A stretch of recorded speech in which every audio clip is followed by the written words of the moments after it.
74वां अध्याय भगवान की अग्र पूजा और शिशुपाल का उद्धार। श्री सुखदेव जी कहते हैं, परीक्षित, धर्मराज युधिष्ठिर जरासंध का वध और सर्वशक्तिमान भगवान श्री कृष्ण की अद्भुत महिमा सुनकर बहुत प्रसन्न हुए और उनसे बोले। धर्मराज युधिष्ठिर ने कहा, सच्चिदानंद स्वरूप श्री कृष्ण त्रिलोकी के स्वामी ब्रह्मा शंकर आदि और इंद्र आदि लोकपाल सब आपकी आज्ञा पाने के लिए तरसते रहते हैं और यदि वह मिल जाती है तो बड़ी श्रद्धा से उसको शिरोधार्य करते हैं। अनंत हम लोग हैं तो अत्यंत दीन, परंतु मानते हैं अपने को भूपति और नरपति। ऐसी स्थिति में हैं तो हम दंड के पात्र, परंतु आप हमारी आज्ञा स्वीकार करते हैं और उसका पालन करते हैं। सर्वशक्तिमान कमलनयन भगवान के लिए यह मनुष्य लीला का अभिनय मात्र है।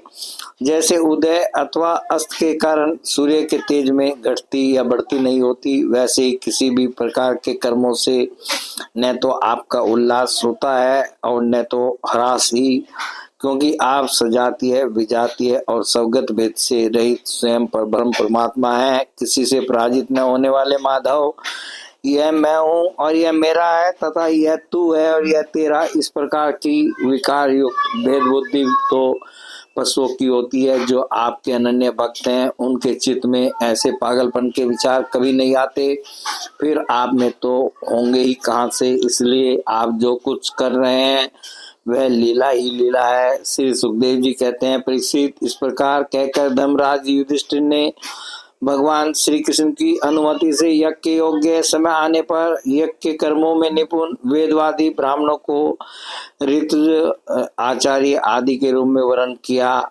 उनके नाम ये हैं, श्री कृष्ण, द्वापायन, व्यासदेव, भरद्वाज, सुमंतु, गौतम, असीत, वशिष्ठ, चैवयन, कण्व, मैत्रेय, कवस, त्रित, विश्वामित्र, वामदेव, सुमति, जैमिनी, कीर्तु, पैल, पराशर, गर्ग, वैशंपायन, अथर्वा, कश्यप, धौम्य, परशुराम, शुक्राचार्य, आसुरी, वीतिहोत्र, मधुचंदा, वीरसेन और एकृत वर्ण। इनके अतिरिक्त धर्मराज ने द्रोणाचार्य, भीष्म पितामह, कृपाचार्य, धृतराष्ट्र और उनके दुर्योधन आदि पुत्रों और महामती विदुर आदि को भी बुलवाया।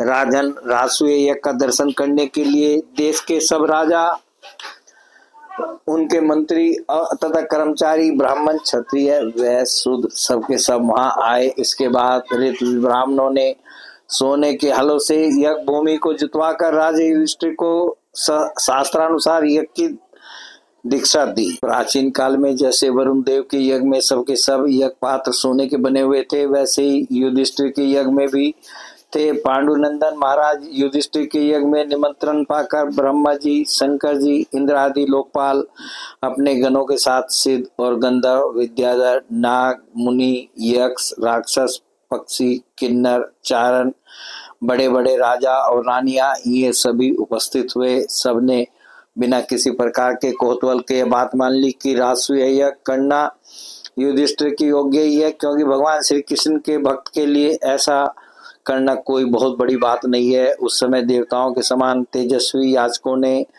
धर्मराज युधिष्ठिर से विधि पूर्वक राजसूय यज्ञ कराया, ठीक वैसे ही जैसे पूर्व काल में देवताओं ने वरुण से करवाया था। सोमलता से रस निकलने के दिन महाराज युधिष्ठिर ने अपने परम भाग्यवान याचकों और यज्ञ कर्म की भूल चूक का निरीक्षण करने वाले सदस्य स्पतियों का बड़ी सावधानी से विधि पूर्वक पूजन किया। अब सभासद लोग इस विषय पर विचार करने लगे कि सदस्यों में सबसे पहले किसकी पूजा अग्र पूजा होनी चाहिए।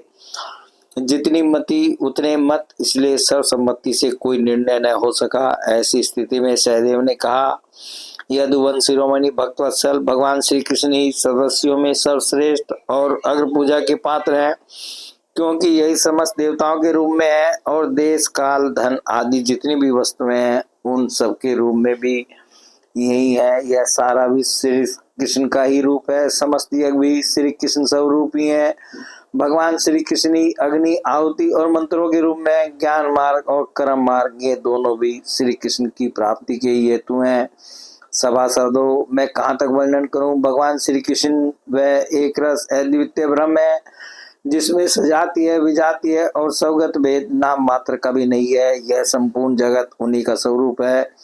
वे अपने आप में ही स्थित और जन्म अस्तित्व वृद्धि आदि छह भाव विकारों से रहित हैं। वे अपने आत्म स्वरूप संकल्प से ही जगत की सृष्टि पालन और संहार करते हैं। सारा जगत श्री कृष्ण के ही अनुग्रह से अनेकों प्रकार के कर्म का अनुष्ठान करता हुआ धर्म अर्थ काम और मोक्ष रूप पुरुषार्थों का संपादन करता है। इसलिए सबसे महान भगवान श्री कृष्ण की ही अग्र पूजा होनी चाहिए।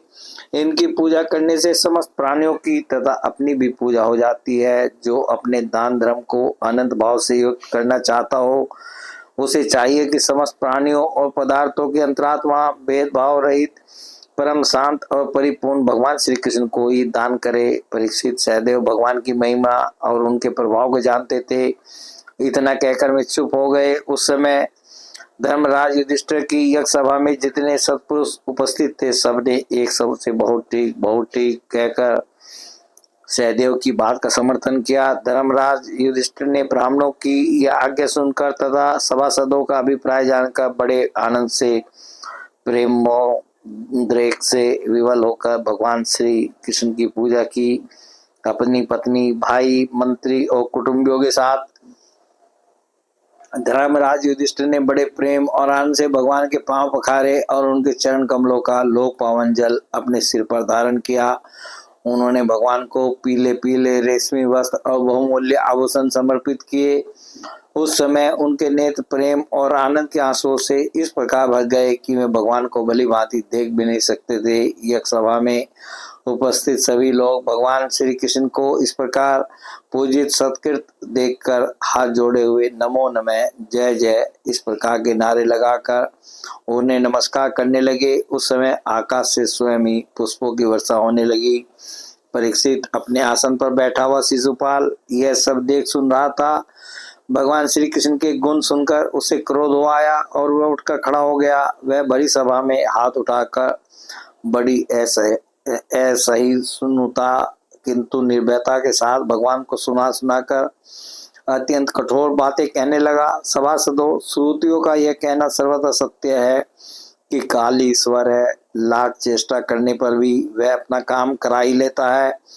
इसका प्रत्यक्ष प्रमाण हमने देख लिया कि यहाँ बच्चों और मूर्खों की बात से बड़े बड़े व्योवर्ध और ज्ञानवर्धों की बुद्धि भी चकरा गई है। पर मैं मानता हूँ कि आप लोग अग्र पूजा के योग्य पात्र का निर्णय करने में सर्वथा समर्थ हैं। इसलिए सदस्य स्पतियों आप लोग बालक सहदेव की यह बात ठीक न माने कि कृष्ण अग्र पूजा के योग्य है। यहाँ बड़े बड़े तपस्वी विद्वान वृत्तधारी ज्ञान के द्वारा अपने समस्त पाप तापों को शांत करने वाले परम ज्ञानी परम ऋषि ब्रह्मनिष्ठ आदि उपस्थित हैं, जिनकी पूजा बड़े बड़े लोकपाल भी करते हैं। यज्ञ की भूल चूक बतलाने वाले उन सदस्य स्पतियों को छोड़कर यह कुल कलंक ग्वाला भला अग्र पूजा का अधिकारी कैसे हो सकता है? क्या कौवा कभी यज्ञ के पुरोढ़ास का अधिकारी हो सकता है? न इसका कोई वर्ण है और न तो आश्रम कुल भी इसका ऊंचा नहीं है। सारे धर्मों से यह बाहर है। वेद और लोक मर्यादाओं का उल्लंघन करके मनमाना आचरण करता है। इसमें कोई गुण भी नहीं है। ऐसी स्थिति में यह अग्र पूजा का पात्र कैसे हो सकता है?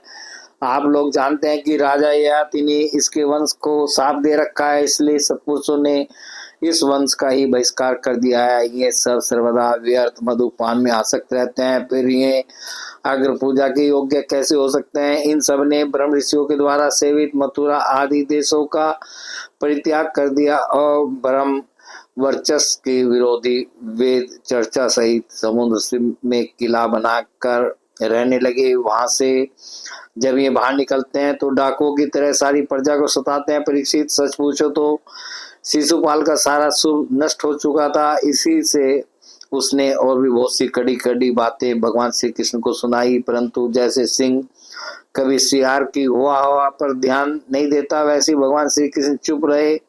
उन्होंने उसकी बातों का कुछ भी उत्तर नहीं दिया, परंतु सभासदों के लिए भगवान की निंदा सुनना ऐसा ही था।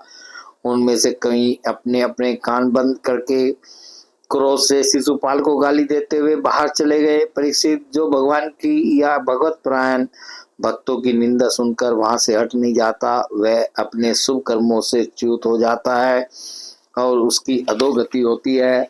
परीक्षित, जब शिशुपाल को मार डालने के लिए पांडव, मत्स्य, केके और संजय वंशी नरपति क्रोधित होकर हाथों में हथियार ले उठ खड़े हुए, परंतु शिशुपाल को इससे कोई घबराहट नहीं हुई। उसने बिना किसी प्रकार का आगा पीछा सोचे अपनी ढाल तलवार उठा ली और वह भरी सभा में श्री कृष्ण के पक्षपाती राजाओं को ललकारने लगा।